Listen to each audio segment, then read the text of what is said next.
Assalamualaikum Assalamualaikum warahmatullahi warahmatullahi wabarakatuh. wabarakatuh. Halo guys, selamat datang di podcast Pemuda Pencari Akhirat.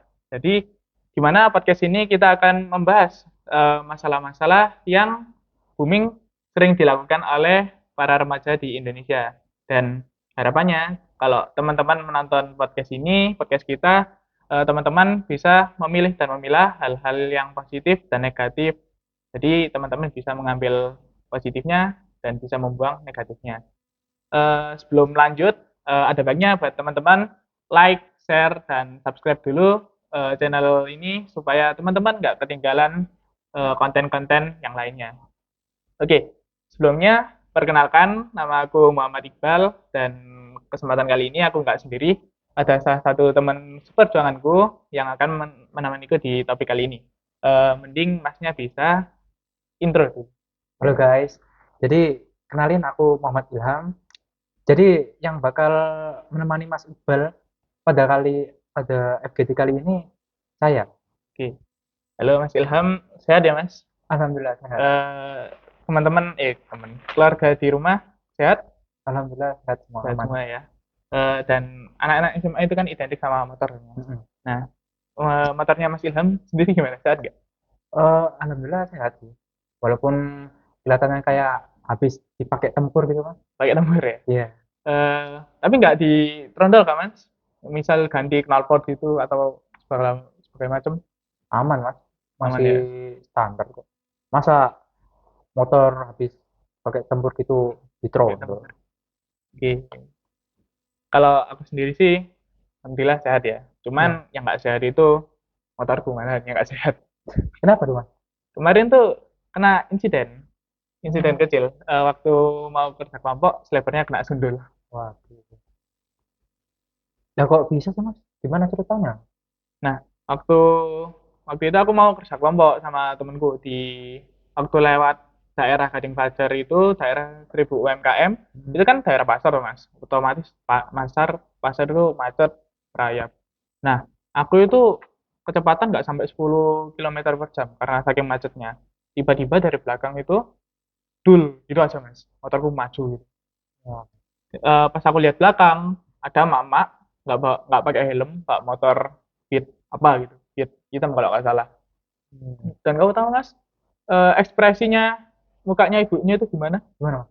Cengar tengir, hehehe. Habis itu dia ambil kanan, kabur gitu aja, nggak ada inisiatif turun atau minta maaf. Ya waktu itu aku juga nggak bisa turun sih, soalnya lagi gonceng temen, terus bawa peralatan berat, nggak Hmm. berat-berat, cuman ya adalah perlengkapan kita bawa, jadi nggak bisa turun. Ya itulah pesona mama Indonesia. Apalagi kalau udah pakai motor ke jalan raya gitu kan, seremnya minta ampun Mas. Iya, Mulai dari sen kiri belok kanan, terus lampu merah diterobos, laju kecepatan rendah di jalur tengah, putar arah sendiri. Banyaklah kerendeman lainnya. Namanya juga mak-mak penguasa jalan. ya begitulah. Yang dewasa aja nyetirnya masih agak bener, apalagi yang di bawah umur. Kayaknya lebih tambah parah lagi. Itu loh guys. Jadi kalian yang masih di bawah umur, saya saranin gak bawa motor dulu, biar gak membahayakan pengguna jalan yang lainnya. Jadi Mas Bel sendiri pertama kali bawa motor nih kapan? Kalau aku itu, kalau nggak salah waktu kelas 9, itu Hmm. mungkin masih masa-masa latihannya naik motor sih. Tapi aku Ya. cepet mas latihan motor ya. Jadi mungkin waktu Lebaran itu aku udah bawa motor sampai ke Gresik. Ya Hmm. posisinya waktu itu kan aku mudik sama keluargaku, bawa dua motor. Aku sama ayahku, kakakku sama ibuku. Nah, karena posisinya ayahku kurang sehat buat bawa motor, jadi aku sebagai anak yang berbakti harus nyetirin ayahku ke Gresik. Ya, masih dalam pantauannya sih. Hmm. Agak lain sih. Ya, mungkin itu bukan untuk ditiru buat teman-teman ya. Tapi dulu aku juga bawa motor sih waktu kelas 7 SMP gitu. Bedanya masih didampingi sama orang tua. Hmm.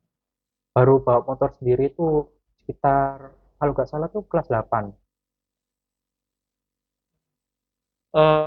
Ya itulah guys. Nafsu mbak motor itu di usia remaja pasti lagi menggebu-gebunya dan susah diatasi. Apalagi yang umur 13 sampai 16 tahunan pasti ngerasain gimana rasanya pengen mbak motor sendiri. Betul loh, emang usia remaja ini masa-masanya pengen mencoba hal baru. Apalagi motor sendiri tuh kelihatan kayak keren gitu. Tapi ya saya saranin lagi buat teman-teman yang masih di bawah umur, ditahan tuh nafsunya, bawa motornya. Karena belum waktunya bawa motor. Kan cara SIM sendiri minimal harus 17 tahun kan. Iya, 10 tahun. BTW Mas Maxwell punya SIM belum? Aku udah muka-muka bapak-bapak gini udah punya SIM ya? Gimana? Kalau Mas Ilham sendiri punya SIM? Punya dong ini. Ya, itu masih kinclong itu. Iya Belum ada masih. setahun itu. Iya. Ya, Tapi waktu berkendara tuh gak sekedar harus punya SIM sih Mas. Tapi harus bawa-bawa surat-surat lengkap kayak STNK gitu. Biar kalau waktu di jalan gak kena razia gitu. ya Kayak hilang. itu sih jelas ya. Tapi menurut Mas Ilham sendiri gimana kalau tentang anak-anak di bawah umur yang udah bawa motor itu? Kan sering kita jumpai itu di mana-mana gitu. Banyak. Menurut saya sih rawan ya Mas. Aku yang udah dibilang cukup umur pun itu pernah buat kesalahan. Apalagi yang masih yang di bawah umur gitu. Makin banyak ini. Ya makin banyak. Kayak anak-anak belum mateng itu harusnya janganlah kalian bawa motor dulu. Pasti orang tua kalian juga ada rasa khawatir kalau anaknya bawa motor ke pinggir ke jalan raya. Nah, kalau nggak salah di undang-undang sendiri juga udah diatur di Undang-Undang Nomor 22 Tahun 2009 Pasal 281 kalau nggak salah. Itu pengendara bermotor harus minimal berusia 17 tahun. Kalau kalian belum usia 17 tahun atau di bawahnya, otomatis kena sanksi. Tuh, dengerin guys. Jangan buat orang tua kalian khawatir. Dengan kalian bawa motor ke jalan raya, mengingat angka kecelakaan di jalan raya semakin meningkat. Aku juga kemarin sempat baca di berita di internet itu kan, Hmm? di daerah Jawa Tengah ada sekitar 15.321 kasus remaja yang di bawah umur melanggar lalu lintas. 15.000 Oh, itu waktu tembus 2023 lalu. 2023. 15.000 tembus. Itu Mm-mm. kalau misal uang sanksinya kita kumpulin, itu kebeli rumah kayak Mas. Iya mas kayaknya. Bahkan lebih sih mas. Lebih ya. Kayaknya rumah. Tanah sih. Ya, itu nggak terkecuali buat kalian yang bawa sepeda listrik ke jalan raya, walaupun skalanya lebih kecil, sama kayak sepeda pancal, ya potensinya juga nggak ngerubah potensi kecelakaan sama seperti kendaraan bermotor lain. Kalau itu sih relate banget sih mas.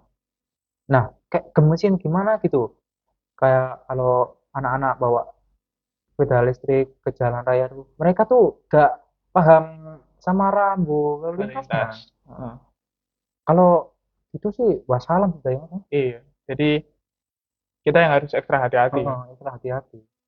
Ngomong-ngomong, bahas anak di bawah umur, kamu sendiri sering nggak ketemu sama anak-anak di bawah umur yang bawa motor dan melanggar lalu lintas? Pernah sih. Apalagi mereka tuh ugal-ugalan juga sih.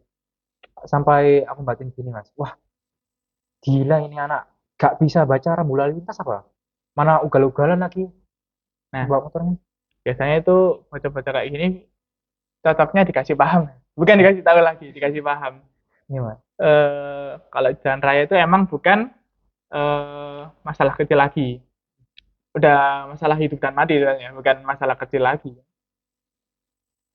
Nah, betul tuh. Rambu lalu lintas yang dilanggar tuh macam-macam, Mas. Kayak nerobos lampu merah, terus lawan arus, speeding dan lain-lain lah. Iya, kalau speeding ini sering sih aku temuin. Dan biasanya itu bocah-bocahnya alasannya lain-lain. Entah itu ikut-ikutan sama teman-temannya, balapan gitu, speeding. Terus kalau nggak pelampiasan sama masalah-masalah yang dihadapin di kehidupannya. Atau bahkan biasanya kalau anak-anak remaja biasanya itu galau, Mas. itu kalau endingnya pasti speeding. Di pelampiasannya di speeding. Aduh, kayaknya masnya sering ketemu sama bocah speeding. Nggak sering, tapi pengalaman pribadi. Aduh, jangan ditiru ya guys ya. Kalau ada masalah apapun itu, mending lampiasin aja ke hal-hal yang lebih positif. Kayak apalah gitu, pokoknya lebih positif. Atau Buat gak healing. gitu buat healing gitu kan. Karena kalau dilampiasin dengan cara yang seperti itu, kemungkinan terjadi kecelakaan ringan atau lebih parahnya lagi mengakibatkan kecelakaan, kematian gitu. Iya, parahnya itu. Kalau udah gitu kan tambah ribet ya, Mm-mm. dan nggak memperibet diri sendiri aja. Orang di rumah, keluarga juga tambah ribet. Belum lagi kalau urusan sama keluarga yang jadi korban, itu malah masalahnya tambah panjang kayak akhirnya. Betul. Kalau masih kecil tuh jangan menambah beban keluarga ya guys. Ditambah lagi kalau masalahnya udah sampai ngelibatin kepolisian, tambah panjang nanti masalahnya. Itu kalau sampai ngelibutin kepolisian sih udah fatal, bukan Mm-mm. bukan luka ringan lagi kayak udah luka berat bahkan kayaknya makan korban jiwa itu. Ya namanya jalan raya ya, kita nggak bisa tahu kapan insiden itu terjadi. Entah udah berapa korban kecelakaan yang udah dicatat sama Indonesia. Kemarin-kemarin tuh aku sempat lihat berita juga di internet. Total angka kematian akibat kecelakaan lalu lintas itu di angka 25.266 itu di waktu 2021 Mas, 2021. Heeh. Sebanyak itu. Terus waktu pas 2022 itu naik lagi jadi 26.100 jiwa Mas. Dan Naik itu 1.000. naik 1.000. Dan itu belum termasuk luka ringan sama luka berat Mas. Angka segede itu apa gak ketar-ketir? Mana 73%-nya dari jenis kendaraan motor lagi. Iya. Eh, Nambah 1.000 di tiap tahunnya itu bukan angka yang kecil lagi ya. Bukan angka yang Ya, kecil. catatan buat teman-teman semua kalau lagi di jalan raya itu lebih baik hati-hatinya ditingkatin lagi, dan kita nggak bisa prediksi kapan insiden kecelakaan itu kapan akan terjadi. Entah kita waktu pulang sekolah atau pulang kerja, kan tiba-tiba ada kecelakaan, kita kena, kita nggak tahu, yang tahu masa depan kayak gimana. Dan terkhusus buat teman-teman yang masih di bawah umur, keinginan buat bawa motornya itu ditahan dulu. Jangan bikin orang-orang rumah kalian jadi khawatir sama gara-gara kelakuan kalian. Benar banget apa kata masnya ini. Kalian tuh masih punya masa depan yang lebih panjang lah. Iya.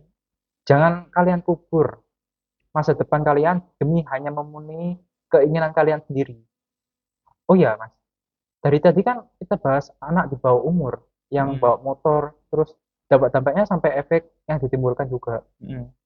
Nah, kira-kira ada lagi nggak hal yang paling kamu benci dan meresahkan di sekitar lingkungan kita lah? Ada sih. Bahkan itu bisa bikin satu daerah itu resah sama kelakuan mereka. Apa tuh Mas? Kok kayaknya emang lebih parah gitu? Saking parahnya, Mas. Balapan liar. Oh, Entah kayaknya. kenapa aku sering temuin remaja sekarang tuh banyak yang balapan liar malam-malam. Dan salah satu faktor yang giring anak di bawah umur buat ikutan gituan, ya awalnya gara-gara udah bisa bawa motor ke jalan raya. Terus ketambahan faktor lain seperti entah itu ikut-ikut temennya atau emang mereka nggak bisa ngontrol diri mereka sendiri. Udah jadi paket komplit itu. Bener ini. Sama sih, sering, sering tuh di daerah jalan yang mulus sama sepi tuh, itu udah jadi langganan Trek balap trek balap liar liar itu. itu udah sepi, mulus, tetap guys. Apalagi waktu habis sahur gitu Mas. Wah, wah. Sepi-sepinya jalan Iya, itu. sepi-sepinya jalan gitu. Udah motornya spek trondol semua, Heeh. knalpot diganti knalpot kaleng. Berisik kok mas kayak suaranya. Berisik. Nah, ada nambah lagi mas. Gaya nyetirnya aneh. Kayak Itu gimana? kalau motor biasa kan nyetir gini. Heeh. Nah, mereka itu kayak Superman. Jadi kakinya di belakang. Telentang gini. Jurang gitu. Iya, tiduran di Wah, jok motornya. Itu aneh banget sih. Kalau belum jatuh kayaknya nggak kapok. Tapi kayaknya itu nggak ada kapok-kapoknya sih, walaupun udah jatuh. hmm. Kayaknya masnya ini punya dendam pribadi sih. Tapi emang yang begituan sih lebih membahayakan warga sih. Keributan di jalan, kebut-kebutan di jalan umum, kayak jalan tuh milik bapaknya sendiri. Ya begitulah pergaulan malam anak-anak remaja zaman sekarang itu. Udah nggak kekontrol lah ya mas ya, Mhm. istilahnya. Nah biasanya itu ini mas, mereka satu circle sama komunitas motor, nggak Hmm. benar. Kayak kerjanya itu cari keributan terus di depan publik. Kalau mereka misal, jadi kayak makanan sehari-harinya gitu loh. Mereka nggak bikin keramaian, mereka nggak tenang. Jadi apalagi kalau ketemunya malam-malam. Mereka kan biasanya itu satu komplotan, entah itu belasan atau puluhan. Nah, kalau misal ketemunya kita ketemu sama mereka malam-malam, wah itu masalah lagi. Nah, pasalnya persentase buat mereka ngelakuin tindak kriminal itu jauh lebih tinggi lagi, Hmm. nambah. Entah itu pencurian, begal, atau mungkin pembunuhan. Yang lebih parahnya itu pembunuhan sih. Lumayan ngeri sih. Itu kalau itu mah itu berujung pembunuhan mas. Jadi keinget kasusnya Vina yang dibunuh sama geng motor. Motor. Kasusnya mulai booming Booming lagi tuh. lagi. Itu Nah, booming lagi. udah berapa tahun? 2016. Ya, 2016 itu udah berapa tahun lalu dan kasusnya keangkat lagi. Nah, itu salah satu contoh dari sekian banyak kasus Hmm. yang udah diciptakan sama anak-anak geng motor. Sebenarnya masih banyak lagi sih kasus-kasus di luar itu yang ngelibatin kepolisian, mulai dari balapan liar sampai kekerasan bahkan pembunuhan. Itulah kenapa geng motor yang meresahkan masyarakat itu dan hampir ada di semua daerah. Entah kenapa. Waktu itu aku juga sempat ketemu motornya itu spek frondol di desa pedesaan. Hmm. Berarti masih ada kemungkinan kan buat mereka itu emang bahkan pelosok-pelosok itu ada. Udah kayak dari level terparahnya mereka tuh. Kalau anak bawa motor di bawah umur. Iya, betul. Kalau emang teman-teman nggak percaya sama berita-berita itu, kalian bisa lah cek channel TV acaranya 86. Itu Hmm. yang biasanya terkenal polisinya itu Aibda Ambarita. Itu kalau nggak salah dari Polres Metro Jakarta Timur. Hmm. Nah, di situ banyak tuh video-videonya polisi-polisi yang ngejar anak geng motor, entah itu balapan liar, bahkan sampai kejar-kejaran sama geng motornya. Sering itu mas aku lihat acaranya. Ini pasti penonton setia ya. Iya. Tuh guys, gara-gara saking banyaknya kasus balap liar sama geng motor, sampai bikin acara kasus yang begituan lah, terbukti saking banyaknya gitu loh. Saking banyaknya sampai dibuatin acara khusus sendiri Iya, ya. aku sendiri kan. Ya, semoga setelah ini kejadian-kejadian seperti ini bisa berkurang lah ya. Amin. Dan kalau misal dan kalau bisa nggak ada lagi kejadian seperti ini. Dan itu semua nggak akan tercapai kalau teman-teman nggak sadar. Jadi, ayolah teman-teman mulai belajar, mulai sadari apa aja efek negatif dari hal-hal yang seperti itu, entah itu balapan liar, bawa motor ke jalan raya itu efek negatifnya yang ditimbulin sebenarnya lebih besar daripada efek positif yang teman-teman terima. Benar sekali itu guys. Semua itu dimulai dari diri kita masing-masing. Yuk kita saling respect dengan sama. Kita hormati pengguna jalan lain. Kita hormati satuan kepolisian. Semua kita saling respect lah. Saya respect ya. Itu Mm. udah kayak jadi kunci Utama. perwujudan dari Mm. kedamaian yang diciptakan. Iya. Nah, kita kan udah cukup panjang nih, Mas. Mm. Eh, udah bahas apa aja sih ini? Tadi udah di awal tuh kita bahas anak-anak di bawah umur kan. Terus peraturan-peraturan jalan raya, terus speeding, terus orang galau speeding, Orang kalau meeting. terus sampai geng motor juga. Sampai geng motor ya. Udah cukup banyak yang kita bahas ya buat teman-teman penonton, jangan dilupain semua apa yang kita bahas. Mm, Kita udah ngomong panjang kali lebar kali tinggi ini.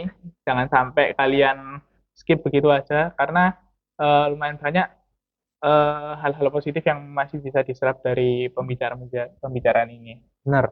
Semoga teman-teman semua bisa mengambil pelajaran yang berharga dari ocehan kita berdua tadi ya, Pak. Iya. Oh iya, dari semua yang kita bicarakan tadi, menurutmu worth it gak kalau anak di bawah umur itu bawa motor?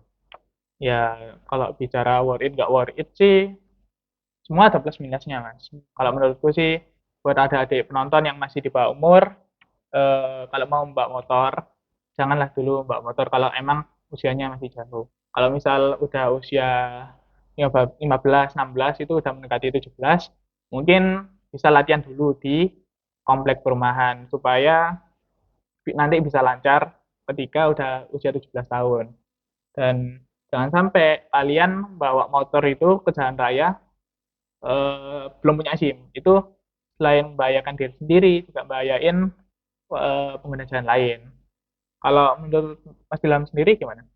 Menurutku worth it aja loh, Mas. Worth it Kayak aja ya? latihan motor di komplek, di jalan kecil maupun di jalan raya tuh worth it aja. Yang penting ada lah orang tua yang mendampingi Ya, proses latihan mereka tuh. nggak latihan sendiri gitu, Ya, ngasal gitu ya. nggak latihan sendiri. Nah, kalau udah mulai lancar tuh boleh lah bawa motor sendiri ke jalan raya yang sekiranya nggak rame lah jalannya tuh. Pokoknya selalu lah didampingi sama orang tua. Biar kalau mau buat SIM itu nggak kaget gitu sama Oke. ininya. Oh, bisa udah terlatih sama pengalamannya gitu Heeh. kan. Udah, Gitu gitu aja. aja sih Mas dari aku. Ya, mungkin nggak kerasa ya Mas ya, udah Ya nggak panjang kerasa. FGD kita topik eh, anak di bawah umur membawa motor ke jalan raya. Ya, jadi guys mungkin sampai sini aja pembahasan kita kali ini. Jangan lupa di like lagi, di like, share, sama di subscribe. Kalau bisa dinyalain loncengnya supaya teman-teman nggak ketinggalan konten-konten lain dari channel ini. Betul banget. Dan ingat semuanya, kita semua yang udah kita bahas diterima yang baik dan dibuang yang buruk sesuai sama yang ngomongin tadi di awal podcast. Tujuan podcast dari podcast Pemuda Pencari Akhirat ini yaitu mengetahui semua hal-hal yang booming yang dilakukan sama remaja masa kini dan kita memilih dan memilah hal-hal positif dan negatifnya. Benar. Terima kasih buat semua yang udah mau nontonin kita sampai akhir.